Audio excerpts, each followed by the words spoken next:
Hi everyone, thanks so much for joining me again today. Your mind needs habits just like your body do. So here are 5 simple habits that can help your mental, and they are adaptable for all ages of life. Thank you so much for joining Bernwalt TV. I'm Judy, as I mentioned before, and my goal for this channel is to provide guidance that will be beneficial to you and your children. So today we're continuing our discussion on habits. First habit that will help you and can help you mentally is sunlight, specifically morning sunlight. The sunlight helps your body synthesize that vitamin D to get it into your body. Helps to relieve depressive symptoms or being low mood, which does happen a lot for a lot of people in the wintertime. Researchers suggest just 20 to 30 minutes of morning sunlight or sunlight in general, if you can't get out in the morning, will help you and will help with your mood and will help your vitamin D levels. Now, that 20 to 30 minutes does not have to be 20 to 30 minutes consistently. It could be sporadic. You can go out for 5-10 minutes and then go back out for another 5 to 10 minutes. The next tip to help your mental focus and the next habit is 1 minute of deep breathing. So if you remember in the previous video, I talked about us setting these lofty goals where we said we are going to meditate for 1 hour each day, something that we have not done before, something that's not habitual for us, something that we're working towards. We need to truncate it and say, instead of an hour or 30 minutes, maybe 5 minutes, maybe 1 minute. So researchers suggest that 1 minute of deep breathing can help with your mental focus. So the way it does is because most of us and our bodies are always in that fight or flight mode, which basically floods our bodies of stress signals. Like your body is ready for something. You're ready for either that phone call, you're on high alert as you're driving and commuting to or from work. When your children bust in the door at the end of the day, you don't know what you're going to get, right? So you're always prepped. You're in fight or flight mode, and your body is at I won't say at a 10, but your body may be at a 7 or 8 a lot during the day. Okay. So taking that 60-second will help improve blood flow and lessen those cortisol levels, which is what you want, right? So let's do it together. Breathe in, hold it, and breathe out. So doing that several times in 60 seconds will help with mental focus. A lot of people will incorporate deep breathing in the mornings or at night or during their lunch break. Just 60 seconds can create a habit. So let's teach our children to use that technique. We can practice it together as a family. You could practice it in the mornings together before they go out to school or at night before bedtime. And you just teach your child a good way, a very positive way to help minimize stress. Another thing, something that we do a lot on this channel is writing in our journals, but not only just doing a brain dump, right?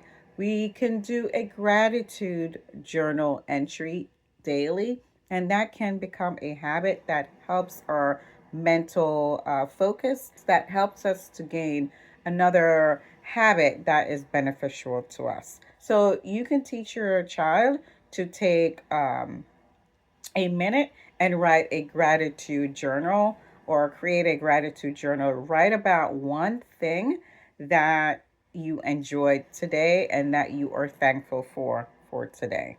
Write about one person you are thankful for. Write about one activity that you did that you were thankful that you were able to participate in.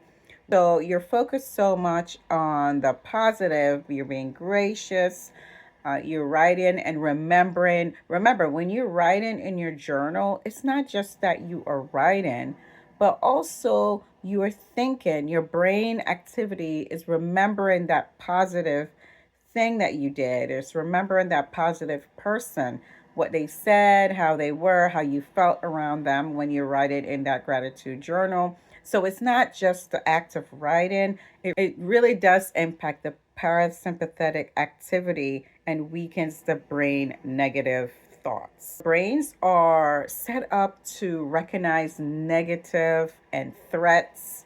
We are heightened, right? We That's just the way we're wired. So with the input, so much more negative input daily, especially on television, on video games, in all the different social media apps that you may see, all that negativity is a lot more than we would normally see, especially for those people who grew up in the 90s before we had all this social media. We would not be exposed to all that negativity like younger people are now. So it's really important that we help our young people find ways to decrease our body's natural response to negativity, which happens regularly for us.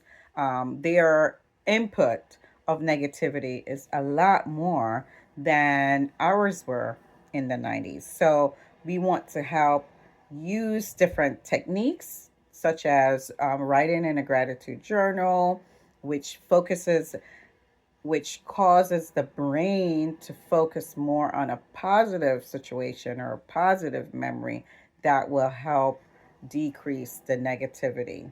Okay, so number 4 is consistent sleep. And I talk to my teenage daughter about this pretty often. You want to go to bed around the same time so your body eventually gets into a rhythm and you wake up around the same time. And it helps your brain process emotional experiences of the day when you are in REM sleep. And that really does a number for how you set up your next day. And so it trickles into the next day. So you want to go to bed on time and you want to be able to get enough sleep, and also your body will automatically go in a cycle of waking up around the same time in the morning. Good sleep equals better emotional balance, and bad sleep equals moodiness, negative, right? You don't feel as comfortable, you're not more apt to respond very well to something that's challenging because you're tired. So, sleep deprivation increases your risk of anxiety, depression, and just burnout. Avoid screens and phone at least 60 minutes before it's time for you to go to sleep. And the last tip, number 5, is taking screen breaks. I, as a parent, I have to constantly remind my children and those children that I call my children that are all around me, get off the screen. Screens keep your brain in constant input mode. Screens keep your brain in constant input mode. Think about a being on your laptop and you're searching for something and you're switching between apps and you're going, that's what's happening to your brain, and your brain is not a computer. So you're constantly in input, you're overloading your brain with all this information. And so you're switching between notifications, you're scrolling, you're switching tasks. Um, it is a non-stop barrage of stimulation, and you're not taking any breaks. So this increases your stress hormone like cortisol. It worsens anxiety and makes it harder to concentrate, even on things that you want to concentrate on, even on things that you decide that you want to concentrate on. It totally distracts you. Those breaks give your brain a chance to reset, right? So you've been on the phone for an hour, you're off the phone, you give yourself a 10-15 minute break. Granted, you may be searching, you may be doing something important, but your brain still needs that break. I was watching The Mental Mentor, and I'll pop up a quick clip of his video, and he was saying that we should really think about doing detox, a brain detox. And he was suggesting that you don't need a long detox period. It could be some short moments. It could be an hour a day. It could be a whole Saturday that you've decided from 9 to 9, no phones, no TV. You're just going to do activities with your family. You're going to do gardening if you're not on the East Coast. You're going to find some activities to do. You're going to go to the gym. You're going to go to the market. You're going to go to the coffee shop. You're going to have conversations with people. You're going to go bowling. You're going to do those things that you don't normally do because you've been on your phone. You're going to pick up a book. So you're going to find things to do during that mental detox time period. And I really loved that he suggested and he recommended that you don't need long periods of time. You don't need to go away for 10 days.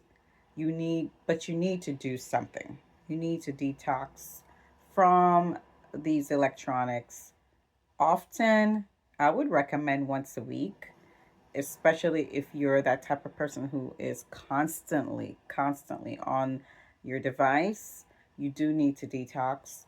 And also, maybe once a month, do something a little bit more broad or longer period of time, half the day, feeling mentally fried and numb, just feeling overwhelmed.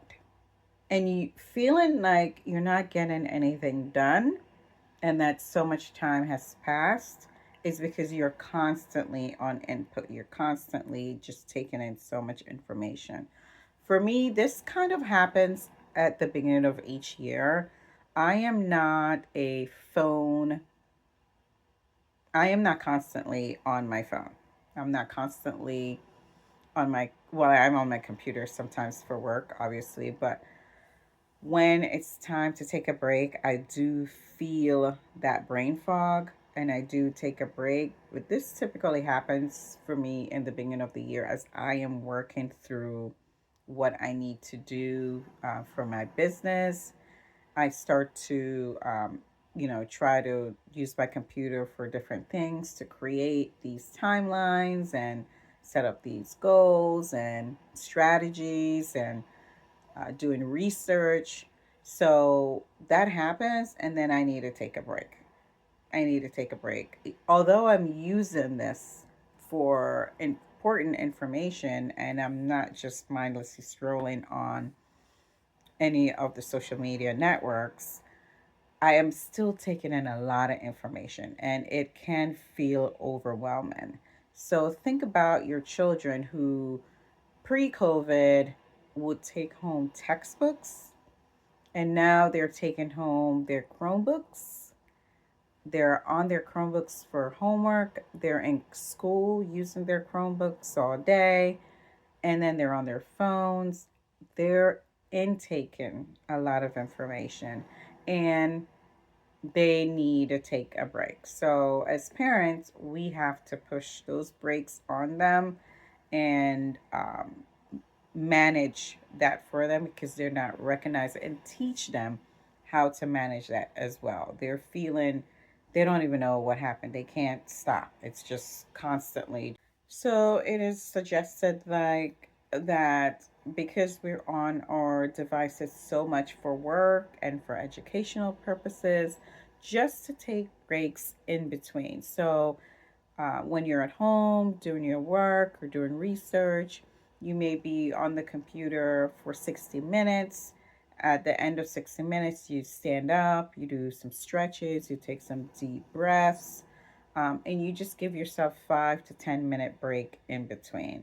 And that will be very helpful, and that will help your brain take those have that reset that is needed. All right, that's it for today, guys. Thanks so much for joining me, and I'll see you in the next one. Bye.